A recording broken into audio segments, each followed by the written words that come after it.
নমস্কার শ্রোতা বন্ধুরা, গল্প কথার আসরের আজকের বৈঠকে যোগদান করার জন্য আপনাদের সবাইকে অসংখ্য ধন্যবাদ। আমি রুদ্র দত্ত। আজকে সত্যজিৎ রায়ের একটি গল্প আবার পাঠ করব। এটিকে গল্প না বলে হয়তো অনুগল্প বলাই উচিত, কারণ গল্পটি আকারে খুবই ছোট। এই গল্পের আরেকটি বিশেষত্ব এই যে একটি দুটি কথা ছাড়া গল্পটি প্রায় পুরোটাই সংলাপে রচিত। হয়তো এই রকমভাবে গল্প রচনা করা যায় কি না তাই নিয়ে সত্যজিৎ রায়ের এক্সপেরিমেন্ট করার ইচ্ছে হয়েছিল, অথবা হয়তো এই গল্পটিকে তিনি মূলত ছবির মতো বা চলচ্চিত্রের মতো করেই কল্পনা করতে চেয়েছিলেন। সে যাই হোক, এই ছোট্ট গল্পটিতে সত্যজিৎ রায় দেখিয়েছেন তাঁর সাধারণ লেখন শৈলীর থেকে একটু অন্যভাবেও কীরকম সার্থকভাবে তিনি গল্প রচনা করতে পারেন। আরম্ভ করছি আজকের পাঠ, সত্যজিৎ রায়ের গল্প টেলিফোন।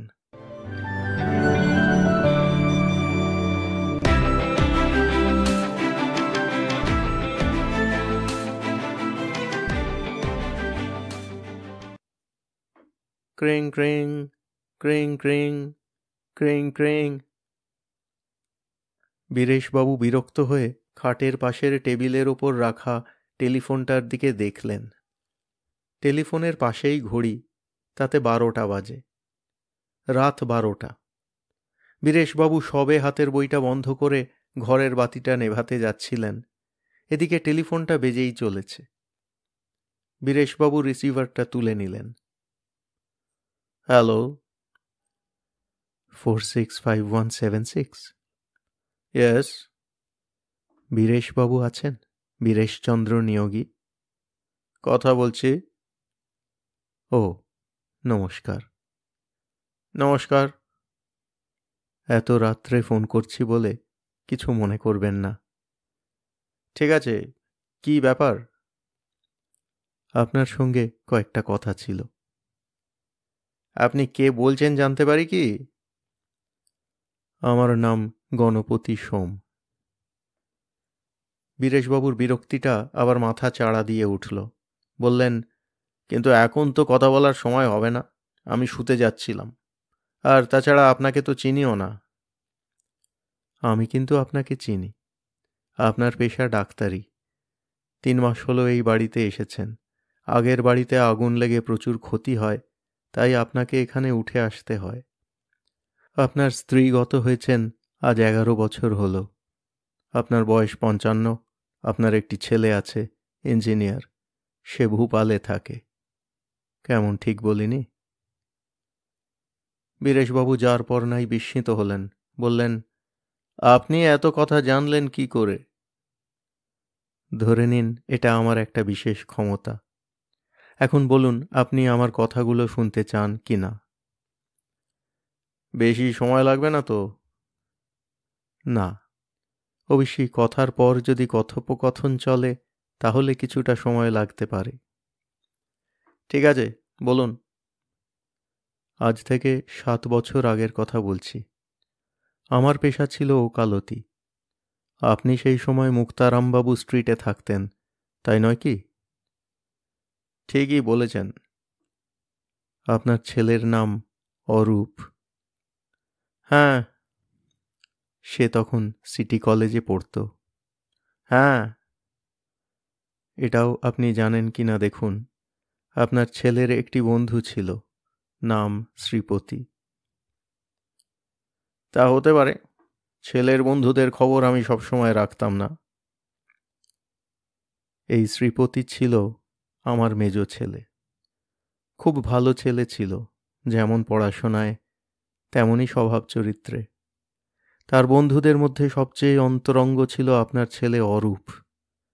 কিন্তু দুর্ভাগ্যক্রমে আমার ছেলে কুসঙ্গে পড়ে। তার ফলে ক্রমে তার মধ্যে অনেক বদ অভ্যাস দেখা দেয়। অরূপ অনেক চেষ্টা করেছিল তাকে বুঝিয়ে বলে এই কুসঙ্গ ত্যাগ করাতে, কিন্তু তাতে সে সফল হয়নি। অথচ শ্রীপতির উপর থেকে অরূপের টান যায়নি। অরূপ বদ্ধপরিকর ছিল যে শ্রীপতিকে আবার সৎপথে ফিরিয়ে আনবে। কিন্তু তার চেষ্টা বৃথা হয়। এসব কি আপনার জানা?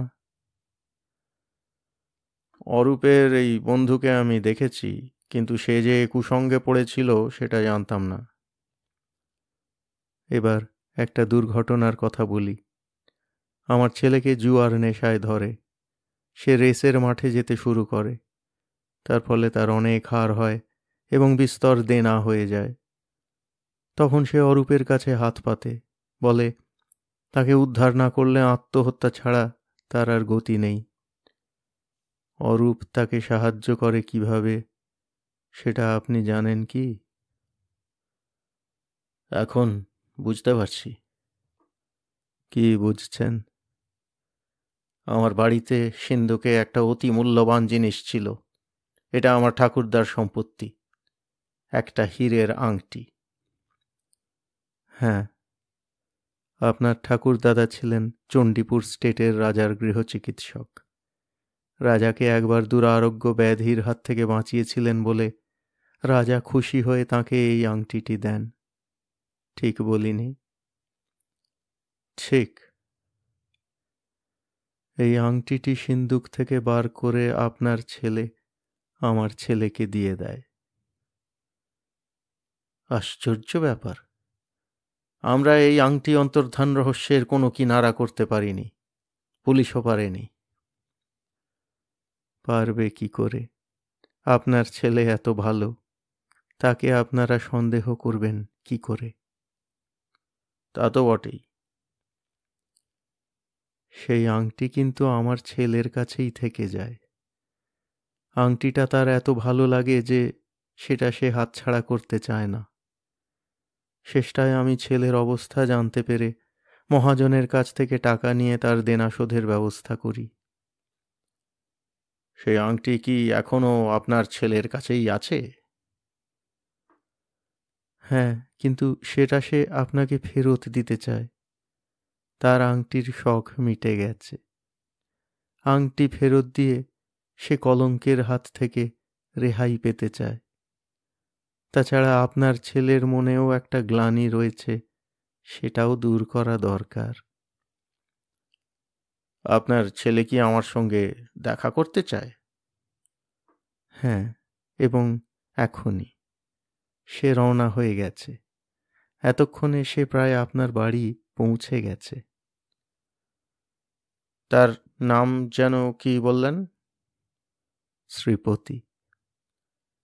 আর আপনার নাম গণপতি? হ্যাঁ। আপনাদের নাম কি সম্প্রতি খবরের কাগজে বেরিয়েছে? তা বেরিয়েছে। দাঁড়ান, মনে করতে দিন। করুন, সময় নিন। বীরেশবাবুর একটু ভাবতেই মনে পড়ল। বললেন, মনে পড়ছে। কালকের কাগজেই বেরিয়েছে আপনাদের নাম। ব্যারাকপুর ট্রাঙ্ক রোডে একটা গাড়ি আর লরিতে সংঘর্ষের ফলে গাড়ির 3 জন যাত্রী তৎক্ষণাৎ মারা যান। তার মধ্যে একজন গাড়ির চালক আর 2 জন বাপ ও ছেলে, নাম গণপতি সোম আর শ্রীপতি সোম। আপনি ঠিকই বলেছেন, আমি সেই গণপতি সোম। আপনি তার মানে আপনি যা ভাবছেন তাই। কিন্তু এ যে অসম্ভব। কেন অসম্ভব হবে? দেখুন তো, আপনি কোনো শব্দ শুনতে পাচ্ছেন কি না? হ্যাঁ, পাচ্ছি। কি শব্দ? কে যেন আমার নিচের দরজায় টোকা মারছে। নিস্তব্ধ রাত্রে বীরেশবাবু স্পষ্ট শুনতে পেলেন সে শব্দ। টক টক টক টক টক টক। তারপর টেলিফোনে শুনলেন, দরজাটা খুলে দিন, আমার ছেলে অপেক্ষা করছে। না না, আমি দরজা খুলব না। বীরেশবাবু বুঝলেন তাঁর গলা শুকিয়ে আসছে। তাঁর ডান হাতের রিসিভারটা কাঁপছে। আবার টেলিফোনে কথা। দরজা না খুললেও সে ঢুকতে পারবে, সে ক্ষমতা তার আছে। এবার শুনুন তো, কোনো আওয়াজ পাচ্ছেন কি না? সিঁড়ি দিয়ে উঠে আসছে পায়ের শব্দ।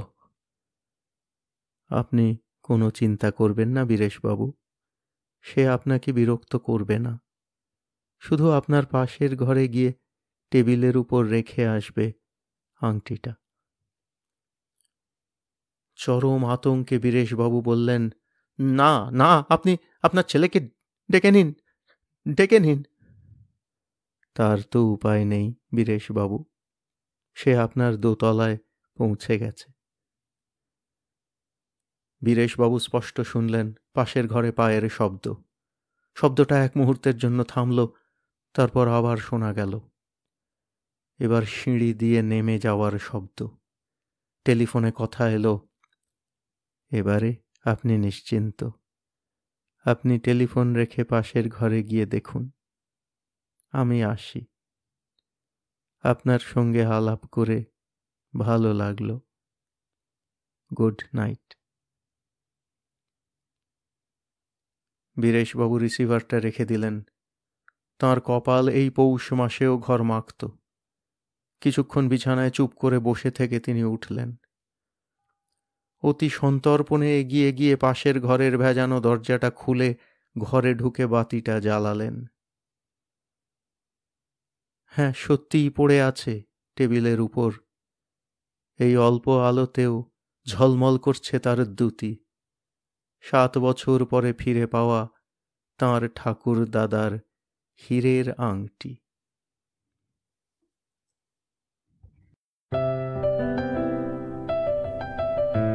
আপনাদের মতামত আমাদের জানাতে ভুলবেন না কিন্তু শ্রোতা বন্ধুরা।